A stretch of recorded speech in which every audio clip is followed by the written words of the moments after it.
Meus irmãos da Ibelapa, tudo bem? Vocês estão bem? Eu estou bem e melhor a cada dia, graças ao bom Deus. Você sabia que desde os primórdios da igreja, lá na igreja primitiva, alguns textos básicos eram utilizados para a catequese, para a preparação, para o discipulado dos primeiros irmãos?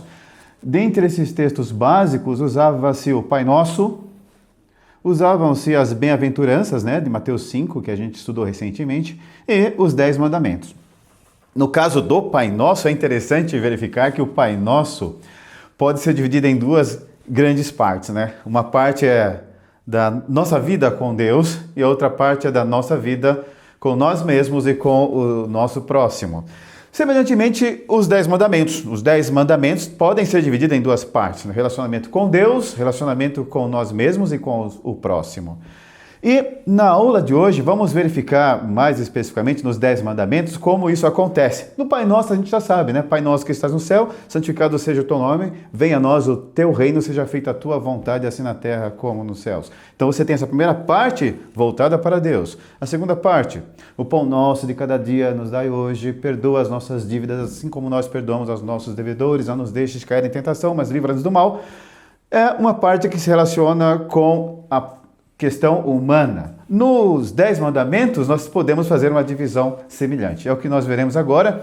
Eu vou usar como texto base o capítulo 20 do livro de Êxodo, Êxodo, capítulo 20, versículo 1 em diante. Ou melhor, desculpa, o versículo 3 em diante, O versículo 3, que diz o seguinte: o primeiro mandamento, não terás outros deuses diante de mim.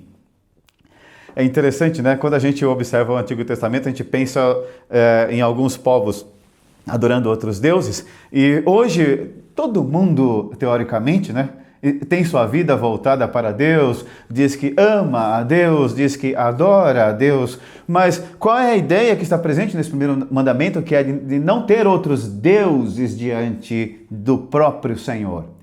É sabermos qual é o centro de nossas atenções, de nossos desejos, de nossa vontade, de nosso sentido.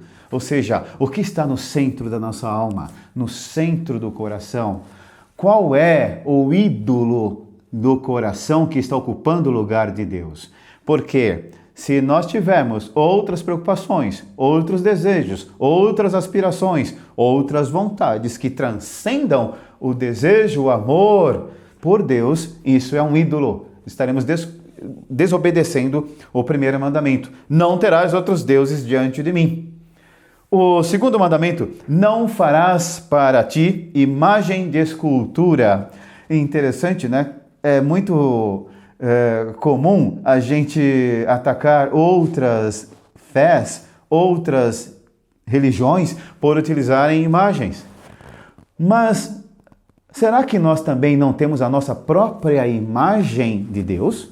Não farás para ti imagens. Por quê? Queiramos ou não, muitas vezes nós incorremos no erro de termos uma própria imagem acerca de Deus.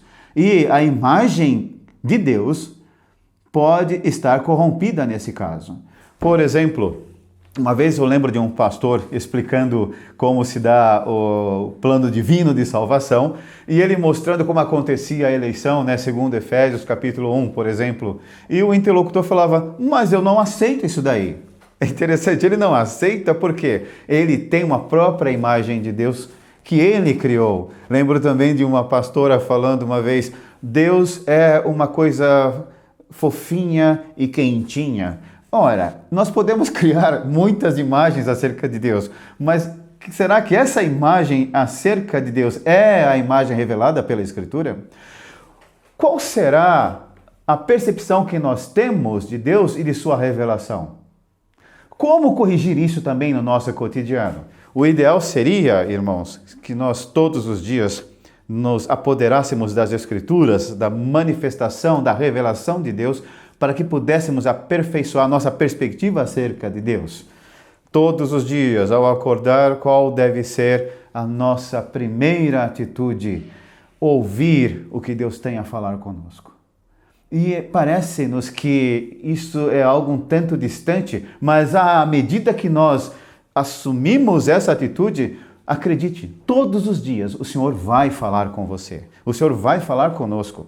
É interessante considerar o fato de que quando você se acostuma a ouvir Deus falar com você, principalmente quando você abre as Escrituras e encontra ali uma parte de Deus voltada para a sua vida, tocando numa questão principal de sua alma, e você anota aquilo, você coloca com observação em um caderno, hoje a gente usa o celular, bloco de anotações, e você começa a retomar aquelas falas diretas de Deus para você, você passa a ter uma imagem de Deus muito mais aperfeiçoada, dirigida pelo Espírito Santo. Não farás para ti imagens. E por que não o nosso Deus se preocupa com essa imagem que a gente pode fazer? Porque ele diz no versículo 5, porque eu sou Deus zeloso, eu sou Deus ciumento. Ou seja, nós precisamos entender que o nosso relacionamento com o nosso Deus precisa ser construído através de uma percepção real do nosso Deus, através da pessoa do Espírito Santo. Terceiro mandamento, não tomarás o nome do Senhor teu Deus em vão. A gente vê hoje muitas pessoas, principalmente alguns políticos, tomando o nome de Deus, buscando legitimação de sua proposta, buscando autenticidade para si. Um dia desses eu vi até um político com uma Bíblia na frente de uma igreja, posando com uma Bíblia, buscando legitimação para a sua atitude política. Não tomarás o nome do Senhor teu Deus em vão, porque o Senhor não terá por inocente o que tomar o seu nome em vão. Tomar o nome de Deus em vão é desrespeitar a Deus. Tomar o nome de Deus em vão é desconsiderar que Deus, que é santo, que está acima de tudo, totalmente à parte, totalmente outrem, não aceita ser vulgarizado e incluído como fator de legitimação de nossas propostas. O nosso Deus é Deus zeloso.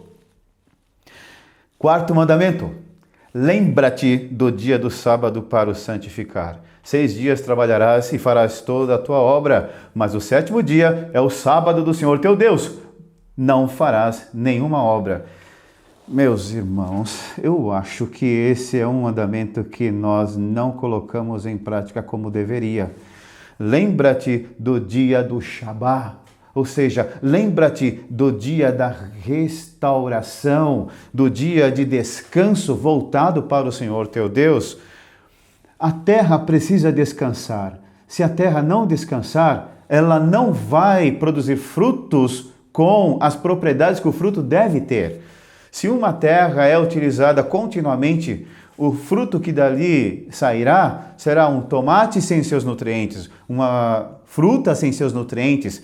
Qualquer produto que sair dali não terá os nutrientes, vai produzir, mas não terá os nutrientes desejáveis. Semelhantemente, nós precisamos lembrar de que temos um dia por semana. O dia de Shabá é o dia, quer dizer, o dia de restauração, o dia de descanso. E esse dia de descanso é o Shabá, ou seja, o descanso do Senhor teu Deus. A gente observa que algumas religiões e até os nossos irmãos judeus guardam o dia do sábado. Mas nós não estamos nos referindo aqui ao dia de sábado necessariamente. Estamos nos referindo ao mandamento que determina o dia de descanso, o dia de restauração. E isso é, de certa forma, um pecado gravíssimo que nós cometemos, porque colocamos o nosso corpo em desgaste e nós produzimos até, mas esses frutos do trabalho não são frutos desejáveis. São frutos que não têm seus nutrientes, que não têm suas propriedades desejadas. Da mesma forma, nós precisamos entender que o nosso Deus deu exemplo para nós. Ele trabalhou em 6 dias e no 7º descansou para nos dar o exemplo. No 5º mandamento, honra teu pai e tua mãe para que se prolongue os teus dias na terra que o Senhor teu Deus te dá. E interessante que em Deuteronômio fala, honra teu pai e tua mãe para que se prolongue os teus dias na terra e para que te vá bem. É o primeiro mandamento com promessas, e no caso de Deuteronômio tem 2 promessas, honrar pai e mãe. Por que o Senhor pede para honrar pai e mãe? Porque pai e mãe amam seus filhos. E quando você não honra pai e mãe, você não lhe dá o reconhecimento desejável, você não lhe dá a dignidade e o prestígio que seu pai e sua mãe precisam ter. Honrar pai e mãe é de vital importância, porque pai e mãe amam os filhos e não tem coisa mais triste do que desgosto de filho. Ou como diz a música do Djavan, faltando um pedaço, né? O amor é como um laço, o passo para uma armadilha, tanto engorda quanto mata, feito desgosto de filha. Desgosto de filho mata, sim. Observe a importância desse mandamento. Honrar pai e mãe, por quê? Para que a vida dele, para que a existência do pai e da mãe não seja comprometida, para que não morra mais cedo, porque desgosto de filho mata. Honra teu pai e tua mãe para que se prolongue os teus dias na terra. Observe também que essa promessa não é mecânica. Tem gente que pensa que as promessas de Deus funcionam de forma mecânica, como alguns pastores que dizem, olha, podemos chegar diante de Deus e falar, o Senhor prometeu, então tem que cumprir. Não. A promessa de Deus tem eficácia para aquele que crê na promessa, para aquele que se apropria da promessa. Ela não funciona de forma mecânica, ela é sustentada pela fé. Honra teu pai e tua mãe, para que se prolongue os teus dias na terra e para que te vá bem. O sexto mandamento, não matarás. Em Mateus capítulo 5, nas bem-aventuranças, o Senhor fala que aquele que se irar contra seu irmão sem motivo, ou aquele que ofender a seu irmão, aquele que xingar o seu irmão, estará cometendo o pecado de homicídio. Observe que eu ia falar dispensação da graça, mas os dispensacionalistas não são nem sempre a maioria. Mas nós podemos ver que, nesse momento da graça que nós vivemos, matar tem uma outra conotação. Você será julgado, você será réu de homicídio se você ofender a seu irmão. Sabe por quê, irmãos? Porque a ofensa também mata. Lembro agora de Machado de Assis, quando fala que a ironia mata aos poucos. Imagina uma pessoa que é, dia após dia, vítima de uma ironia. Ela está sendo assassinada aos poucos. Não matarás, é o sexto mandamento. Sétimo mandamento, não adulterarás. Lembrando de Malaquias capítulo 2, versículo 14, quando o Senhor diz que ele foi testemunha entre você e a mulher da sua mocidade. Ou seja, quando duas pessoas se casam, existem três pessoas nessa aliança. O marido, a mulher e Deus. Não adulterarás, por quê? Porque eu sou testemunha dessa união. Eu estou ali e eu não rompo o pacto, eu não rompo a aliança. Adulterar é afrontar contra essa aliança feita diante do próprio Deus. Não, e lembrando também que em Mateus o Senhor fala, aquele que olhar para uma pessoa com intenção impura em seu coração já cometeu adultério.